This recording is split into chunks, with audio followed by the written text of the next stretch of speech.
Hey everybody, today is day one of the Endless Possibilities Team Gratitude Challenge. It's something I'm going to be doing for the next 30 days this month. Hopefully I can accomplish it and get all 30 days in.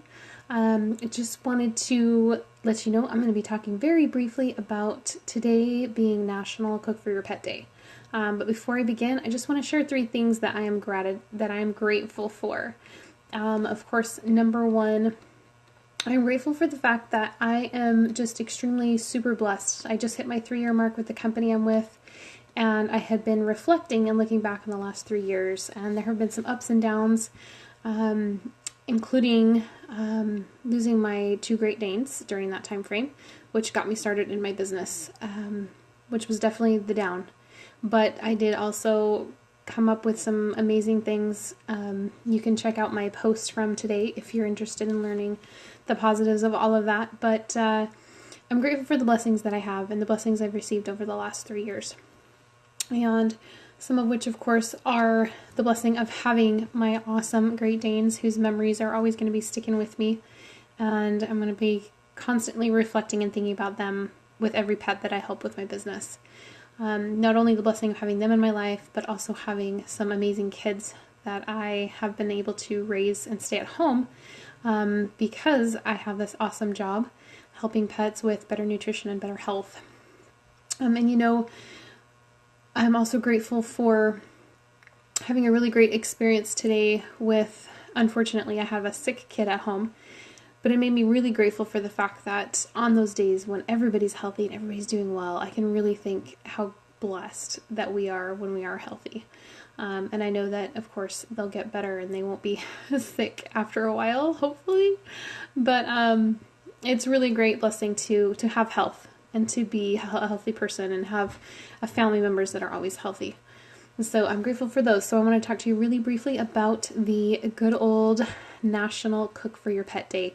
So I don't know if you've thought about this before. A lot of kibble feeders out there. That's pretty much the main thing that most people will feed their dogs and cats.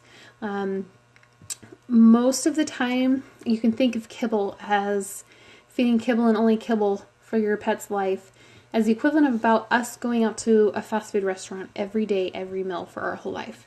Now, if you think about it, kibble is balanced to keep your pet alive. Just the way if we go out to fast food and eat fast food every day, it's going to keep us alive, but it's not going to be very healthy. Our bodies are not going to be healthy. We're going to have health issues and problems. Same thing happens with our pets, unfortunately, especially when you're feeding a lower grade or lower end kibble. So one of the benefits to adding a little extra besides just the kibble would be to cook for something for them every once in a while. Any kind of fresh chicken breast, low sodium.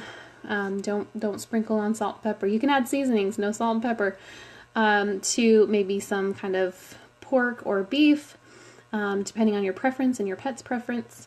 You don't want to use broth because the sodium in that can be bad for pets over a long term as well.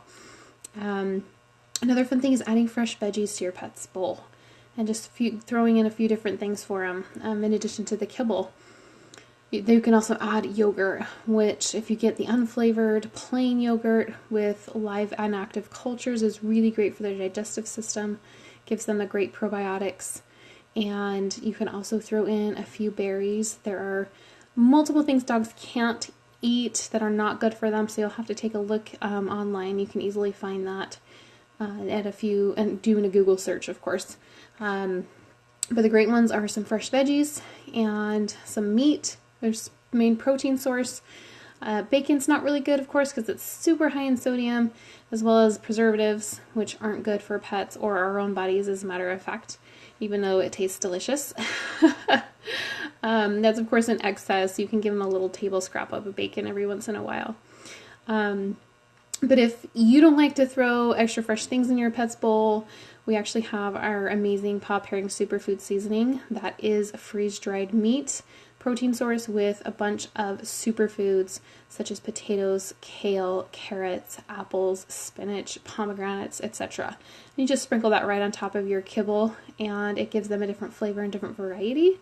gives them something that makes it feel like you're cooking for them, like you're seasoning their kibble and seasoning their food for them, and they love it. We have 10 different varieties, gives them a different choice every mealtime. You can mix it up so they're not eating the same thing all day, every day. And we have found that pets absolutely love the product. So if you have any questions or about anything, please go ahead and send me a message. I appreciate you joining me tonight. Have a great evening.